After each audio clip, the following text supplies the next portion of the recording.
You're about to watch a clip from the Videomaker Podcast. To watch or listen to the full episode, click the link in the description. The first one we have on this list is the attributes of light. Number one, attributes of light.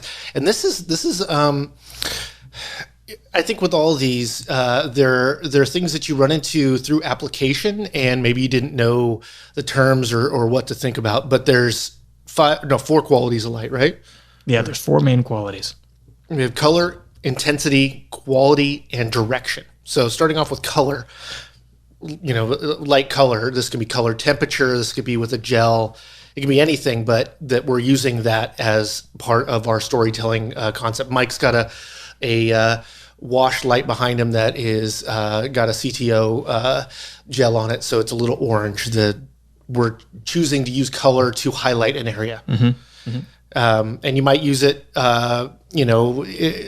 you see all sorts of colors splashed around from, the idea of like the movie poster that's always, hot and cold, to, using it to try to help add depth and shape. And that's really, color is going to be more of like the representative of feeling and mood, right? Yeah, and actually I would even go a step beyond that and say, a lot of beginners or intermediate shooters, they understand the concept of using color for mood or what have you. They get this idea that, we'll just sort of tint things a little blue and it'll give it kind of this cold, sterile kind of feel. Yeah. One thing that at least I personally, and I have seen other directors do this as well, that they overlook is continuity of color.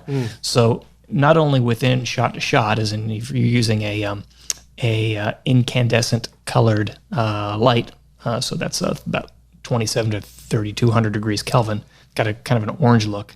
You might use that light as well as some daylight in the same shot. That kind of mixes a little bit, and you don't necessarily think that as you're shooting, but you might go back and post and say, notice that the light, for example, on your subject's face is warm while the light in the background is cool. So that's something that people often overlook, but also shot to shot, right? Yeah. Like if you're shooting, for example, inside of a building and you're like, we're pretty close to the windows here, so no need for any artificial lights. We got plenty of illumination here. You'll shoot it one way and then you'll go to your next shot and forget to white balance, and you're setting up your, old incandescent lights, and then suddenly everything's orange again. And you're now trying to edit these things together and your colors kind of mixing. Yeah, and even when you have your white balance set and you're doing your due diligence in that way, that continuity is going to make a difference. Right. The color of the light as it changes, that's going to be weird. It makes one sense if you're going from one room to another, or whatever the story. If the story explains that difference in color, but if there's no explainable reason in the story, it's going to take the viewer out of the image, out of the story. Yeah, and so that's really the thing we're trying to do is make an inclusive world to which the viewer is experiencing, and it isn't bothered by whatever story you're telling, whatever you're leading them. You're able to suspend their disbelief because you're able to continue that suspension instead of reminding them, hey, you're watching a film. Yeah, that's right. So intensity is maybe the one that people know the most. It's just like, how bright is the light? Yeah. But the intensity really tells a lot of mood. Intensity is where continuity and intensity for documentary filmmaking interviews. You might use a light meter to set up your lighting setup so that the intensity on each one of your subject's face on the left and right side of their face is the same. So there's this constant continuity of interviews.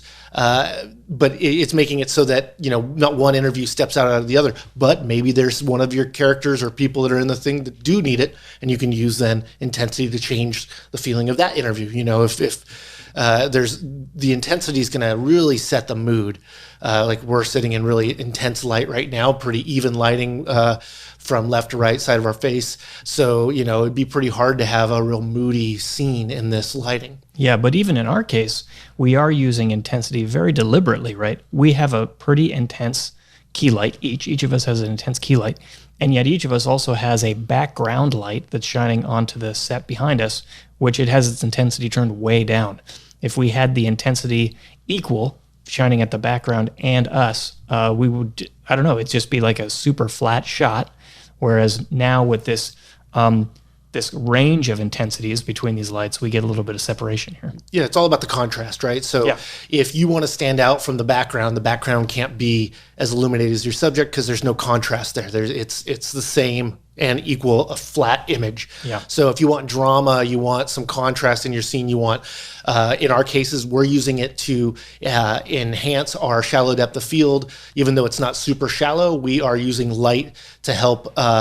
So the background's more dark than we are, so there's more separation from us from the background. Yep. So the next attribute of light is quality, and quality is maybe an unintuitive term, which you can kind of think of it as shadows. What kind of shadows does it place? Are they soft shadows or hard shadows, basically? Yeah, we're not talking about the quality of the light, like how much money did you pay for the light. Yeah. It's all about the how the shadows are being directed. So hard light versus soft light. Hard light is the sun. Soft light is a cloudy day. Yeah, right? That's right. I mean, that's as basic, intuitive, how we all live our life. Now that plays out in lots of different ways through different fixtures and modifiers and all the rest.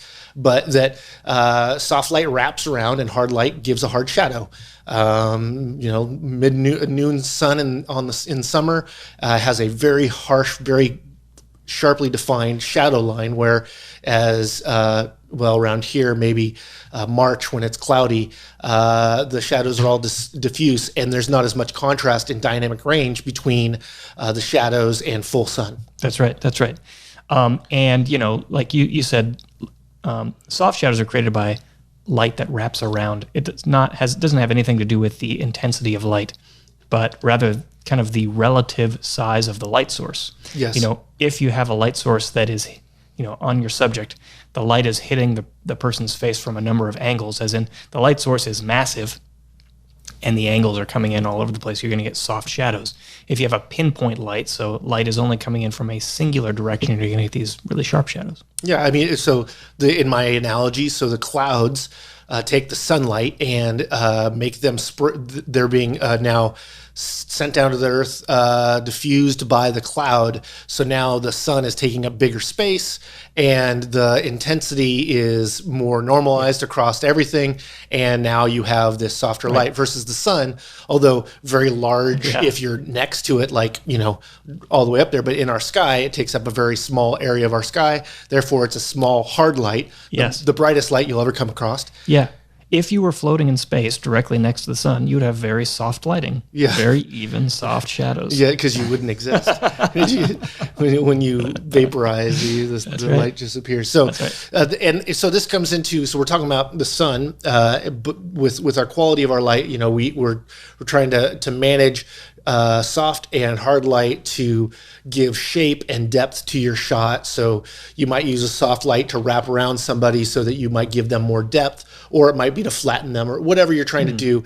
The quality of your light is going to be the factor that really helps you contour the lighting, so your subject can have more or less a depth, I guess. That's right. Depth cues, really, because we talk about camera tricks, and it's really just the perspective of the camera can be tricked. It's not that it's dealing cards and doing a magic trick or something. This isn't a special lens or anything like that. It's just through creative angles. That's right. And the last factor here is direction, which is another thing that adds depth. Yeah. Right? So what direction is the light actually coming from? What is the angle that the shadows are created at? Yeah, and this is something that you might have to work with, right? So sometimes you might have to go, okay, where's the light coming from? Is there a window near? Does the viewer think there's a window nearby? Do I have to make it look like? Do I have to put that light onto my subject because the sun's there? Cool. Yep. That's a story reason to have it there. It might be you're working with sunlight, and so you got to just work with where the sun is. Yeah. You're not going to move it. And other times it might be that the window's there, and you're having to move another light to be able to fill the direction of the light that's coming from there. But in our studio here, the door has a window in it, but it's not bringing in too much light. We're setting up the light's direction for the feel we want in our scene. So although Mike and I are well lit, the background, although there's plenty of spill, isn't as lit, and we're further away from it and they're darker. But the lights that we have coming on us, we have one strong light coming from about 45 degrees and the next one the same, but on the other side, and it's softening up those shadows. But the direction of those, if we had them both on one side, you couldn't use a fill to fill the key. You wouldn't be able to make that balance. So having where you place your lights is going to help you with that contrast as well. And lights can be from all directions. They can be practicals. It could be the light that's in the scene. It could be the light coming through the window. Sometimes it's controlled, sometimes it's not.